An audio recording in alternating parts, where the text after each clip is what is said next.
আসসালামু আলাইকুম ওয়া রাহমাতুল্লাহি ওয়া বারাকাতুহু। প্রিয় বন্ধুগণ, আমরা রা এর পর্যন্ত মাখরাজ শিখেছিলাম। আজকে জা এর মাখরাজ। জা এর মাখরাজ হচ্ছে জিহ্বার এই আগা সামনের নিচের এই যে বড় দুই দাঁত, এই দাঁতের পেটের সাথে লাগাইয়া শেষ দেওয়া দেওয়া হবে।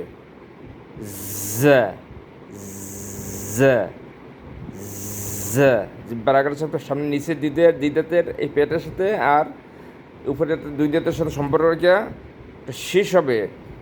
শেষ জ জ একটা কম্পন সৃষ্টি হবে। জ যদি হরকত দেই জ জি জু, জ জি জু, আজ ইজ উজ তানাজ্জালুল।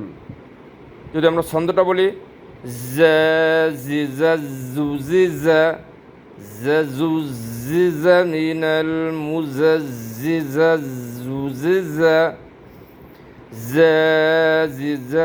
زجزج زجزج من المزجزج زجزج। আলহামদুলিল্লাহ, বেশি বেশি করে সব অক্ষরগুলো মশ করে নেই। একটা অক্ষর শিখলে আপনি হাজার হাজার অক্ষর শিখলেন, কোরআনে হাজার হাজার জায়গায় অক্ষর আসবে। বেশি বেশি করে মশ করা নেবেন ইনশাআল্লাহ।